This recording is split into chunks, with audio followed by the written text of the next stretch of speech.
3 kids there to perform CPR on a kid who was barely breathing and bleeding. That deadly attack in Toronto. At least 10 people are dead. A majority of the injured victims are women. Elliot Rodger here. I will slaughter every single spoiled, stuck-up, blonde slut. Police calling it premeditated mass murder. In 2014, Elliot Rodger murdered 6 people in a terror attack in California. Prior to the attack, Rodger released a video claiming his actions were intended to punish women for not wanting to sleep with him, and men he considered more sexually successful. 22 years old, and I'm still a virgin. This is my last video. Tomorrow is the day of retribution.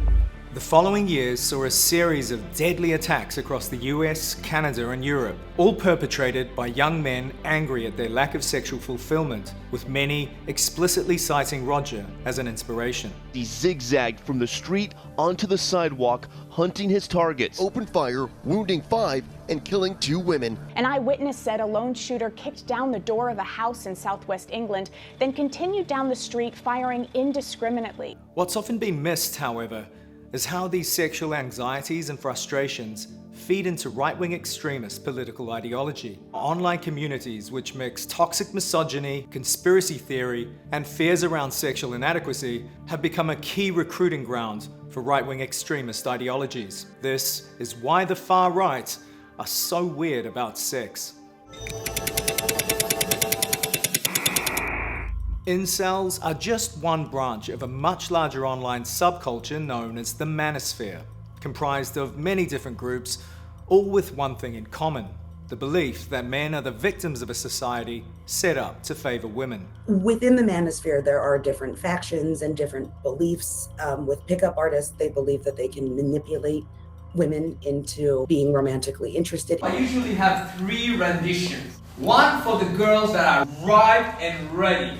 Those girls, less is more. Looking at you and say, oh, who are you? You say, I'm the guy you're kissing now. And you go in. There are men going their own way who generally refuse to interact, work with women. I found that you guys are just not extreme enough. You're not going far enough. Men must go our own way. We must separate from the world of women and government. I think they are all focused on the idea of males losing traction. I think this group of men in particular feels particularly left behind. What unites all these groups is their virulent misogyny and hatred of feminism. They believe that feminism has ruined modern society by creating a world in which women are supposedly equal agents, thus denying men the dominance they believe is not only natural, but essential for their happiness. Feminism is seen as something that's eroding the rights of the white man. And so it has allowed both incels and the far right to create an enemy, to create an outgroup. And feminism and women fit relatively neatly into that framing. I'm now trying to turn these tables of equality on the feminazis who have changed this country. A disgusting communist, anti-Trump, female feminist got a taste of the gender equality that they clamored for at the Women's March. I thought women were so strong. I thought women were so strong and empowered. Feminism is cancer. Thank you very much. This is where the manosphere starts to bleed into the broader conservative movement and becomes a key recruiting ground for the far right.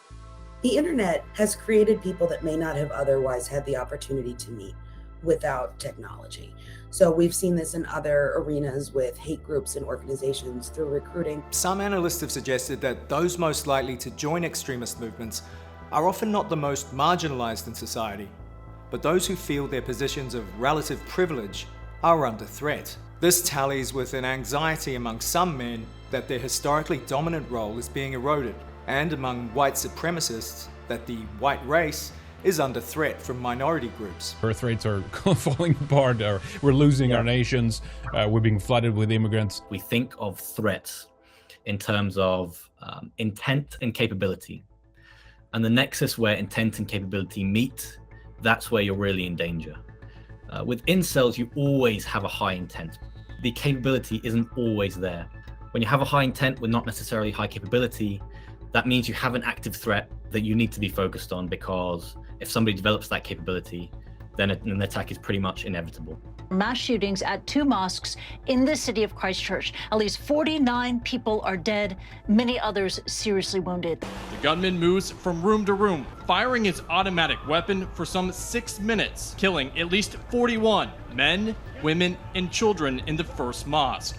When the white supremacist Brenton Tarrant killed 51 people in Christchurch, New Zealand, he released a self-justifying manifesto. The first line, it's the birth rates. This anxiety over so-called racial fertility runs deep in white supremacist movements, often spilling into unhinged conspiracy theories like the so-called Great Replacement. Thinking about gender roles is absolutely central to thinking about what fascism is and what far-right politics is, because you can't really think race without thinking reproduction. There's an obvious crossover here with many religious conservatives, men's rights activists, and incel communities. It comes down to controlling women's bodies and insecurities about them choosing other sexual partners.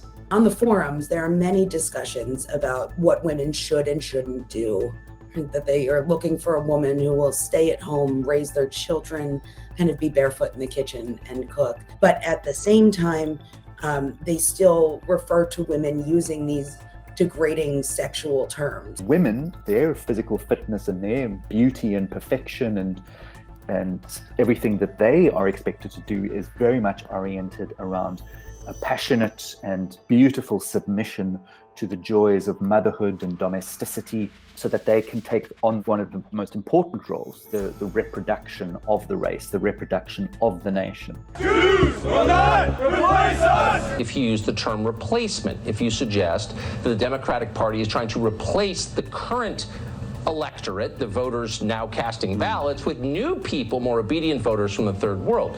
But it's not just women's sexual choices that right-wing movements seek to control, but often those of their own members. The Proud Boys, one of the most prominent radical conservative movements in the US, discourages its members from masturbating in a policy known as #NoWanks. #NoWanks is pitched as a way of overcoming porn addiction, developing discipline, and giving members more time to focus on their families. But policies like these are more than just a bizarre form of self-help.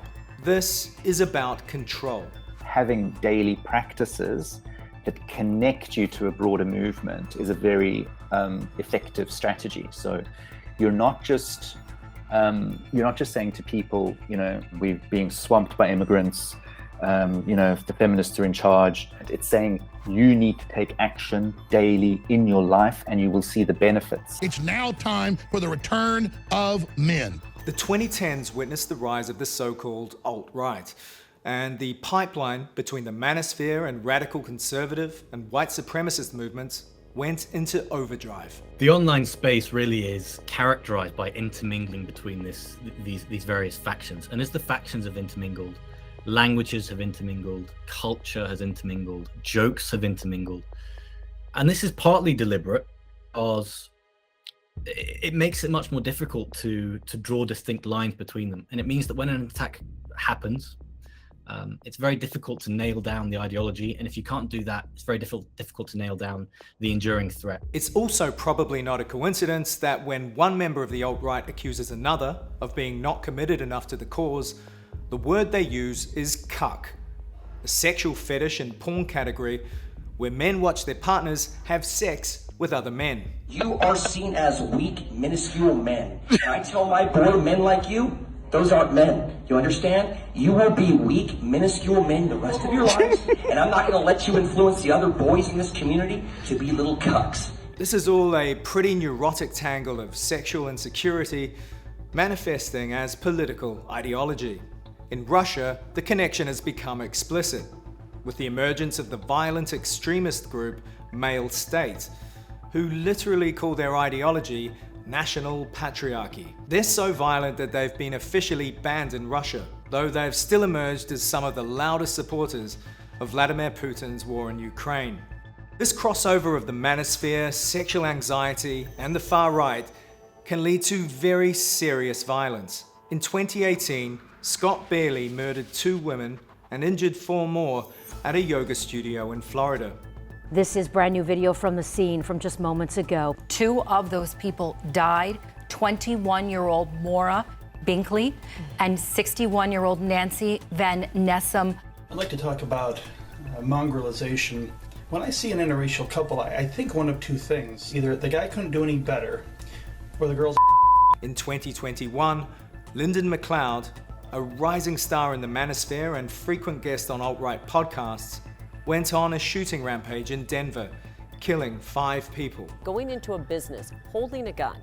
Seconds later, he calmly walks out. 3 people were shot and 2 women were killed at that location.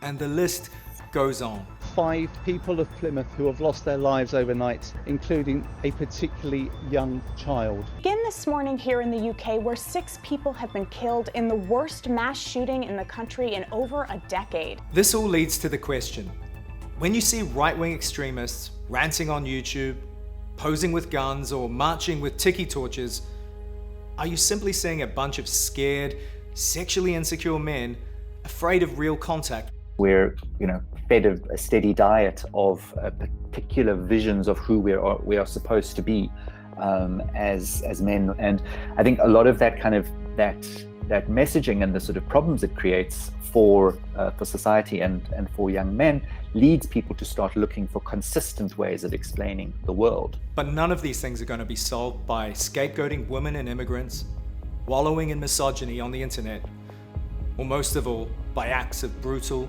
nihilistic violence.